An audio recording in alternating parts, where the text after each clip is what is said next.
છોટાઉદેપુર જિલ્લાના રતનપુર ગામેથી એક હૃદયદ્રાવક ઘટના સામે આવી, જ્યાં 11 વર્ષીય બાળકી પર દીપડાએ જીવલેણ હુમલો કર્યો। ભેંસાવહી ગામના રાયસિંગ રાઠવા પોતાના પરિવાર સાથે રતનપુર ગામે ખેતરમાં કામ કરવા આવ્યા હતા। મોડી સાંજે તેમની 11 વર્ષની દીકરી કૃપાલી ખેતરમાં ખાટલા પર બેઠી હતી, ત્યારે અચાનક એક દીપડાએ આવીને તેના પર હુમલો કરી દીધો। દીપડાએ બાળકીને ગળાના ભાગે પકડી હતી, તેને ગંભીર ઈજાઓ પહોંચી। આ ઘટના બાદ લોહીલુહાણ હાલતમાં ઈજાગ્રસ્ત બાળકીને તાત્કાલિક સારવાર માટે ખસેડવામાં આવી છે। સમાચાર ભાવનગરથી તોફાની તત્વોએ આતંક મચાવ્યો। શિશુ વિહાર વિસ્તારમાં લુખ્ખાઓની દાદાગીરી સામે આવી છે। આધેડને જાહેરમાં માર માર્યાની ઘટના બની છે। સીસીટીવીમાં આખી ઘટના કેદ થઈ। ચાની લારી ચલાવતા આધેડ પર હુમલો થયો। હુમલાખોરોએ માર મારીને રોકડની લૂંટ કરી છે। આધેડને બચાવવા જતા યુવક ઈજાગ્રસ્ત થયો હોવાના સમાચાર। શહેરમાં ધોળા દિવસે લુખ્ખા તત્વોની રંજાડ વધતા કાયદો વ્યવસ્થાને લઈને પણ હવે સવાલ ઉઠી રહ્યા છે કે શું ભાવનગરમાં પોલીસનો કોઈ જ ડર નથી? અસામાજિક તત્વોએ એ ન વિચાર્યું કે આ પ્રકારે આતંક મચાવ્યા બાદ તેમની સાથે શું બનશે, કે તેમને કોઈ જ ડર નથી પોલીસનો? કઈ રીતે હુમલાખોરોએ માર મારીને રોકડની લૂંટ ચલાવી તેના સીસીટીવી ફૂટેજ પણ સામે આવ્યા છે। શિશુ વિહાર વિસ્તારની આ ઘટના કે જ્યાં લુખ્ખાઓની દાદાગીરી તો આપ જુઓ, તેમને કોઈ જ ડર નથી। બધું આવીને તોડફોડ કરીને વ્યાઈ ગયા। 3 બાર દીકરો, રફીકભાઈ એનો છોકરો અને એનો બીજો નાનો છોકરો, ત્રણેય આ બધું ફોડી તોડી નાખી। ફોડી જો શિશુવાર સર્કલ અમારા ભગવતી રસધારા સિસોડો હાલે છે, ત્યાં અમારા બાજુમાં મેં અત્યારે ચાનું ચાલુ કર્યું મેન મારા બંને ભાઈએ। તો આમાવાળા જે ચાવાળા લારીવાળા છે રફીકભાઈ, અબુ અને અલ્ફાજ, એના ત્રણે બાપ દીકરો અને 3 અજાણા શખ્સો એ આવીને અમારી ઉપર મારપીટ કરી ગયા અને અમારી ચાની લારીમાં નુકસાન કર્યું અને રોકડ પૈસાની થોડીક હાથમાં હતા એટલે બધા લઈને વીએ ગયા ગલ્લામાં અને અમને મારી નાખવાની અને એવી ધમકી આપી કે ધંધો બંધ કરી દો। ભાવનગરના સણોસરા ગામમાં યુવક પર હુમલાની ઘટના। હણોલ ગામનો મહાવીર નામનો યુવક સણોસરા બજારમાં ખરીદી કરવા આવ્યો હતો। તે સમયે અંગત અદાવતમાં એક આરોપીએ તીક્ષ્ણ હથિયારથી યુવક પર હુમલો કર્યો હતો। હુમલામાં મહાવીરને ગળા અને શરીરના ભાગે ગંભીર ઈજાઓ પહોંચી હતી। યુવકને ગંભીર હાલતમાં ભાવનગર સારવાર માટે ખસેડાયો। સણોસરા બજારમાં બનેલા ચોંકાવનારા હુમલાના લાઈવ દ્રશ્યો સીસીટીવી કેમેરામાં કેદ થયા છે અને તેનો વિડીયો પણ હાલ વાયરલ થયો છે। ઘટનાની જાણ થતાં જ સોનગઢ પોલીસે આ મામલે ગુનો નોંધીને વધુ તપાસ હાથ ધરી છે।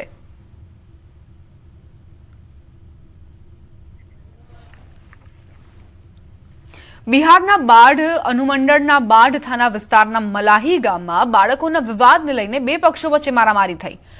પથ્થરમારાની ઘટના પણ બની, જેમાં અંદાજે 10 લોકો ઘાયલ થયા। નાનકડા વિવાદે ઉગ્ર સ્વરૂપ ધારણ કર્યું અને બંને પક્ષના મોટા લોકો પણ ઝઘડામાં સામેલ થઈ ગયા। ત્યારબાદ લાઠી દંડાથી મારામારી અને પથ્થરમારો શરૂ થયો। ઘટનાનો વિડીયો સોશિયલ મીડિયા પર વાયરલ થઈ રહ્યો છે। ઘાયલ લોકોને હોસ્પિટલમાં સારવાર માટે ખસેડાયા છે। ઘટનાની જાણ થતાં જ બાઢ થાના પોલીસ ઘટના સ્થળે પહોંચી અને સ્થિતિ પર કાબુ મેળવ્યો। પોલીસ દ્વારા બંને પક્ષમાંથી 4 લોકોને અટકાયત કરવામાં આવી છે અને સમગ્ર મામલે વધુ તપાસ શરૂ કરાઈ છે। પંચમહાલથી સમાચાર કાર પલટી હોવાના સમાચાર છે। ગોધરાના નસીરપુર પાસેનો બનાવ, કાર પલટી જતા 2ના મોત નિપજ્યા। કાર ચાલકે સ્ટીયરિંગ પરનો કાબુ ગુમાવતા કાર પલટી। કારમાં સવાર 2 પુરુષના ઘટના સ્થળે જ મોત નિપજ્યા। કારમાં સવાર અન્ય વ્યક્તિઓને ઈજા પહોંચી। ઈજાગ્રસ્તોને સારવાર માટે ખસેડવામાં આવ્યા છે। પંચમહાલમાં નસીરપુર પાસે કાર પલટી જતા 2 વ્યક્તિઓએ પોતાનો જીવ ગુમાવ્યો છે। કાર ચાલકે સ્ટીયરિંગ પરનું કાબુ ગુમાવતા જ અકસ્માત સર્જાયો હતો। કાર પલટી હતી। કારમાં સવાર 2 વ્યક્તિઓને ઈજા પહોંચી હતી, જેમાં 2 પુરુષના ઘટના સ્થળે જ મોત નિપજ્યા। અમદાવાદમાં ફરી સામે આવ્યો રફતારનો કહેર। પકવાન ઓવરબ્રિજ પર મોડી રાત્રે હિટ એન્ડ રનનો બનાવ। અજાણ્યા વાહને બાઇક ચાલકને ટક્કર મારી। બાઇક ચાલકનું ઘટના સ્થળે જ મોત નિપજ્યું। પોલીસે બ્રિજ પર ડાયવર્ઝન આપી શરૂ કરી કાર્યવાહી। મૃતદેહને પોસ્ટમોર્ટમ માટે ખસેડવામાં આવ્યો છે। અકસ્માતને લઈને તપાસ પણ શરૂ કરાઈ છે।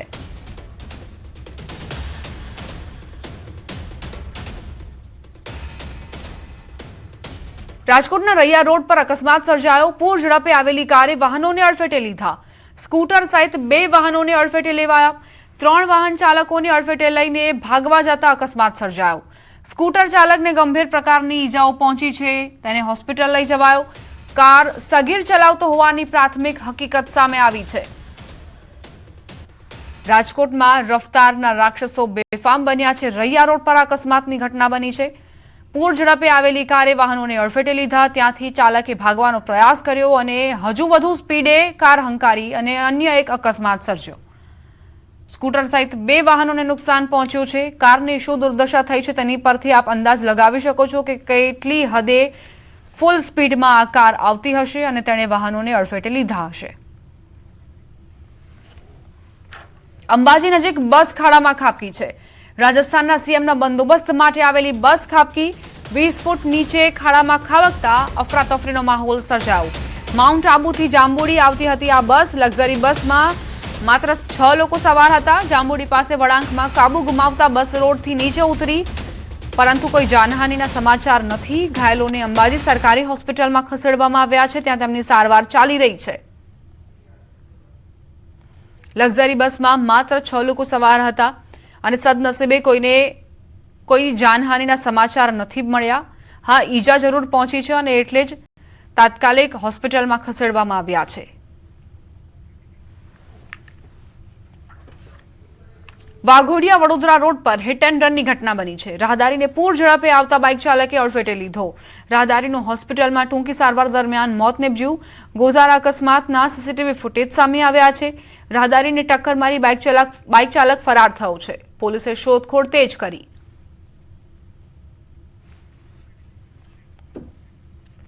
સમાચાર પંચમહાલથી ગોધરાના વાવડી વિસ્તારમાં કારમાં ભીષણ આગ લાગી. પાર્ક કરેલી કારમાં અચાનક આગ લાગતા જ અફરાતફરી મચી. આગ એટલી ભયાનક હતી કે જોતજોતામાં કાર સંપૂર્ણપણે બળીને ખાખ થઈ ગઈ. બનાવની જાણ થતાં જ ફાયર બ્રિગેડની ટીમ તાત્કાલિક ઘટના સ્થળે પહોંચી અને આગ પર કાબુ મેળવ્યો.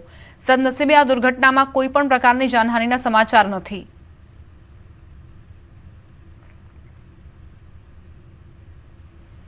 દેશભરમાં આજે વિશ્વ યોગ દિવસની ઉજવણી થઈ રહી છે. ત્યારે કોલકાતામાં પ્રધાનમંત્રી મોદીએ યોગની ઉજવણી કરી.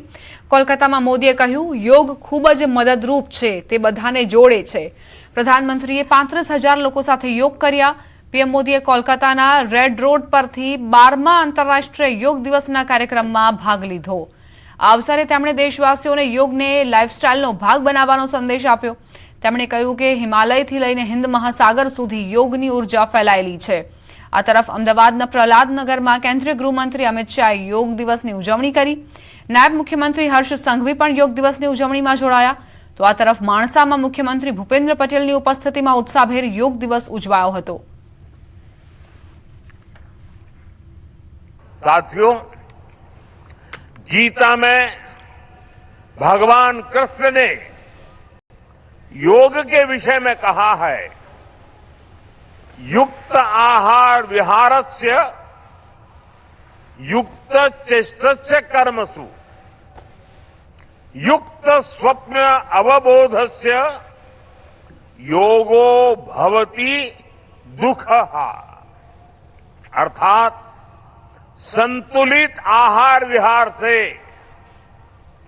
संतुलित क्रियाओं और कर्मों से, संतुलित नींद और जागने से योग दुखों का नाश करने वाला हो जाता है. ये संतुलन ही योग का आधार है. આ તરફ જામનગરમાં પણ યોગ દિવસની ઉજવણી કરાઈ. જામનગરમાં જિલ્લા કક્ષાનો વિશ્વ યોગ દિવસની જિલ્લા કક્ષાની ઉજવણી રાજ્યમંત્રી રીવાબા જાડેજાની ઉપસ્થિતિમાં કાર્યક્રમ યોજાયો. પોલીસ પરેડ ગ્રાઉન્ડ ખાતે રાજ્યમંત્રી, કલેક્ટર, ડીડીઓ સહિતના અધિકારીઓ અને ભાજપના જિલ્લા પ્રમુખ સહિતના નેતાઓ પણ જોડાયા હતા.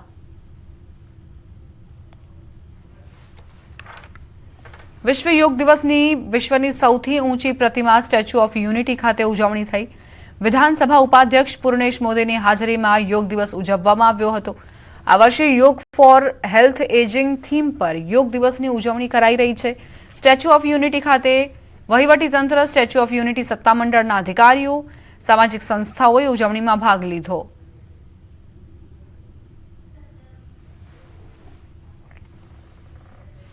આ તરફ રાજકોટમાં 12મા આંતરરાષ્ટ્રીય વિશ્વ યોગ દિવસની અનોખી ઉજવણી કરાઈ. 107 મહિલા સહિત કુલ 157 જેટલા લોકોએ પાણીની અંદર અલગ અલગ થીમ પર યોગ કર્યા. આજે મ્યુઝિકલ ડે હોવાથી એ થીમ ઉપર પણ યોગ કરાયા.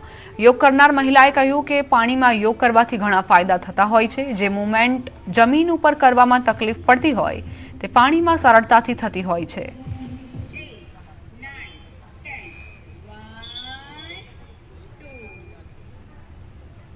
સમાચાર રાજકોટથી પ્રાપ્ત થઈ રહ્યા છે. પાણી બાબતે કુંવરજી બાવળિયાનું નિવેદન. વરસાદ ખેંચાતા બાવળિયાએ નિવેદન આપ્યું. નર્મદાનું પાણી છોડવાનું શરૂ કરાવી દીધું છે. સૌની યોજનાનું પાણી છોડવાનો નિર્ણય લેવાયો છે. સૌરાષ્ટ્રના તમામ ડેમમાં પાણી પહોંચશે. સૌરાષ્ટ્રના ડેમમાં 1-2 દિવસમાં પાણી પહોંચશે તેવી વાત તેમણે કરી.